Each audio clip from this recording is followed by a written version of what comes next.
Hello, হ্যাঁ, খাট ভেঙে গেছে। তো কীভাবে ভেঙেছে সেটাই তোমাদের সঙ্গে শেয়ার করব। তো স্কিপ না করে পুরো ভিডিওটা দেখতে থাকো। হ্যালো বন্ধুরা, আমি শুক্লা এবং আমার চ্যানেলের নাম শুক্লা অল ইন অল। তো 7:30 বাজে যায়, আমার কিন্তু রান্নাবান্না প্রায় কমপ্লিট হয়ে এসছে। তো আজকে পুরো ভিডিওটা এই খাট নিয়েই তোমাদের সঙ্গে হবে। তো খাটটার বয়স কিন্তু খুব বেশি বলবো তা কিন্তু নয়। অ্যাকচুয়ালি আমার বিয়ের সময় এটা হয়েছিল পাওনা।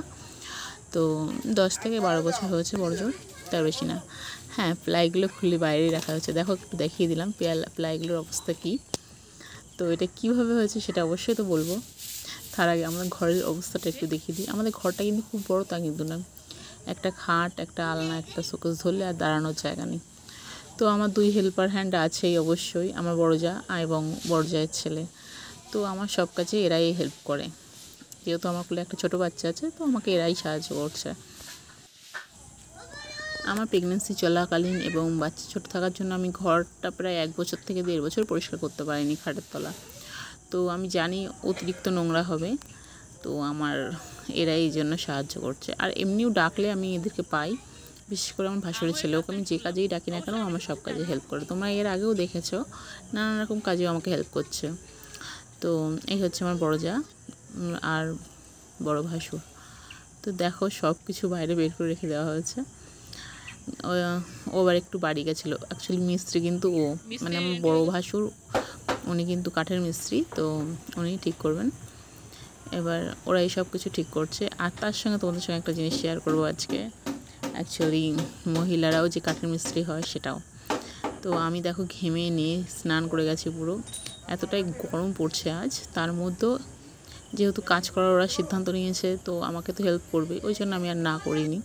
তোমাদের দাদাভাই কিন্তু বাড়ি নেই। আবার ফোন করে বলে দিয়েছে যেন আমি ওদেরকে একটু মাঝে মাঝে স্যালাইনগুলো দিই। তো দেওয়ার সাথে সাথে আমিও একটু মাঝে মাঝে খাচ্ছিলাম। স্যালাইন বলতে একটু ওআরএস নিয়েছিলাম। তো নুন চিনির জল দেওয়া হয়নি, স্যালাইনটা এই ওআরএসটাই দেওয়া হয়েছে সবাইকে। তো মাঝে মাঝে গুলে দিচ্ছিলাম। তো সেই সঙ্গে এতটাই ঘাম হচ্ছে সবার, তো ছোটোদেরকে একটু দেবো। এটা দেবো না, ছোটোদেরটা অন্য। বড় ভাসুর দেখো ওখানে কী সমস্যা হয়েছিল, যেহেতু আমার বড় মেয়ে প্রচণ্ড লাফালাফি করে খাটের উপরে। তো ফ্লাইটা আস্তে আস্তে ছাড়িয়ে গেছে, অনেকটাই ছাড়িয়ে পড়ে গেছে। আর পাশে যে লকগুলো ছিল সেগুলো অনেকটা নড়ে গেছে। তার মধ্যে একটু ছোটো মেয়েকে একটু স্যালাইন দেবো। বড় মেয়েকে একটা দেওয়া হয়ে গেছে, ও খেয়ে নিয়েছে আগে। তো আমি ওদেরকে ভিডিও করছিলাম বলে আমার বড় যে হাসছিল খুব। আমার ভাসুর ছেলে যদিও জানে, ও আমার অনেক ভিডিওতে হেল্প করে, শর্ট ভিডিওতেও সাহায্য করে, আমার সঙ্গে ভিডিও করে, ওই জন্য ওর অতটা অসুবিধা হচ্ছিলো না। কিন্তু আমার বড় যা লজ্জা পাচ্ছিলো বারে বারে। জানো তো, এখন অ্যাকচুয়ালি এমন এমন কিছু জায়গায় মানুষজন আছে যে ভিডিও করলে ওরা ভাবে কী না কী হচ্ছে, সবাই দেখবে, কেমন কেমন লাগবে, এইসবগুলো ভাবে অনেকেই। যেটা আমার বড় যাও একটু মাঝে মাঝে ভাবছিলো। অ্যাকচুয়ালি বড় যা এবং বড় ভাসুর এখানে থাকেন না, ওরা কুমিরমারি মানে সুন্দরবনের পাশেই থাকে। তো ভোটের জন্য এখানে এসেছিলো, আর যায়নি এখনও, চলে যাবে খুব শিগগিরই। অবশ্য আমাদের বাড়িতে থাকে না কিন্তু, কারণ আমাদের ছোট ছোট দুটো ঘর, একটা কিচেন রুম। তো ঘরে থাকার জায়গা আছে, কিন্তু বড় ভাসুর এবং বড় জায়ের ছেলে সব আমার শাশুড়ি মায়ের সঙ্গে থাকেন। মানে শাশুড়ি মা ওখানে একা থাকে, আমার এক ভাসুর আছে যিনি এখনও বিয়ে করেননি, তো তার সঙ্গে থাকে। তার মধ্যে আমার মেয়েটা একটু এসে এবার দেখছিল কী হচ্ছে কী না হচ্ছে। আমার বড় যে ভাসুর যেহেতু বলেছি আগে কাঠের মিস্ত্রি, তো সব মাপ টাপ নিয়ে ঠিক করেছিল। তার মধ্যে আমরা একটু মাঝে মাঝে গিয়ে ভিডিও করছিলাম। বড় ভাসুরের শরীরটা খুব ভালো তা কিন্তু নয়, তো আমার ভাসুরের ছেলেই সব কিছু করছিলো। ও মিস্ত্রি না হয়ে একটু শিখে নিচ্ছিলো। যাই হোক, বাড়ির কাজ দিয়েই তো শিখবে। এই হচ্ছে আসল মিস্ত্রি। তোমাদের সঙ্গে যেটা আমি শেয়ার করেছি, যে মহিলা মিস্ত্রি তোমরা আগে দেখেছো আমি জানি না। আমার বড় ভাসুর সঙ্গে থাকতে থাকতে আমার বড় যাও কিন্তু অনেক কিছু শিখে গেছে। তো সেটাই তোমার সঙ্গে দেখাচ্ছি। দেখো কতটা নিজে কেটেছে, আমি যতটুকু পেরেছি ততটুকু ভিডিও করেছি, এর আগে আর ভিডিও করা হয়ে ওঠেনি।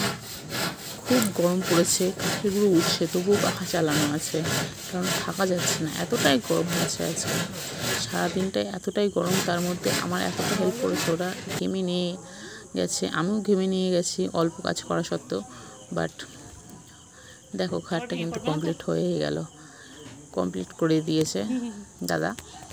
তো এবার দাদাদের কাজ কমপ্লিট, আমার আর আমার ভাসুর ছেলের কাজ এবার শুরু, অনেক কাজ বাকি আছে। দেখো এইগুলো কিন্তু বাদ গেছে প্লাই থেকে, দেখো সব বাইরে ফেলানো, সব কিছু বাইরে রাখা আছে, টাকা দিয়ে, বইয়ের টাকা দিয়ে, চেয়ার, খাটের তলায় যে পেতলের জিনিস টিনিস ছিল, বাক্স ছিল, সব কিছু বাইরে। তো আমার প্রতিদেবও বাড়ি চলে এসেছে, মানে তোমাদের দাদা ভাই দুজনে মিলে তুলেছে, যেগুলো করা ওনার দ্বারা সম্ভব উনি করেছেন। তারপরে তো আমার কাজ শুরু। তো এবার বলে দিই খাটটা ভাঙার কারণ কি। অ্যাকচুয়ালি খাটটা তো অনেক দিন যাবত ইউজ করছি আমরা, তার মধ্যে মেয়ে তো সব সময় লাফালাফি করে, বড় মেয়েটা প্রচণ্ড পরিমাণে লাফালাফি করে। তো পাশ থেকে খাটের লক খুলে গেছিলো আর প্লাই ছাড়িয়ে ছাড়িয়ে পড়ে যাচ্ছিলো। তো বাচ্চা ছোট থাকার জন্য এবং আমার পক্ষে সম্ভব নয়, তাই জন্য আর খাটটা ঠিক করব করেও করা হয়নি। তো ভাসুর যখন এসছেন এখানে ভোটের জন্য, তো উনি বললেন যে আমি যখন এসেছি তাহলে তোমরা চাইলে করিয়ে নিতে পারো, তাই জন্য উনি আসাতেই করিয়ে নেওয়া, এবং উনি আবার খুব শীঘ্রই চলে যাবে, তো তাই জন্য করিয়ে নেওয়া। তারপর করা হয়ে গেলে আমি ঠিকঠাক করছিলাম বিছানা, আমার ভাসুরের ছেলেটা একটু ফোনটা ধরেছিল, যেহেতু আমি আগেই বলেছি ও আমাকে কিন্তু অনেকটাই হেল্প করে। তো আমার প্রায় কমপ্লিট হয়ে এসছে সব কিছু করা। তো আজকের ভিডিওটা কেমন লাগলো দেখো, আমার অবস্থাটা কি ঘেমে গেছি, আমার ভাসুরের ছেলের অবস্থা খুব বাজে, মানে এতটাই বাজে হয়েছে। যাই হোক, আমার ভিডিওটা ভালো লাগলে অবশ্যই লাইক, কমেন্ট, শেয়ার করো এবং সাবস্ক্রাইব করো এবং পাশে থেকো। Thank you so much, bye by.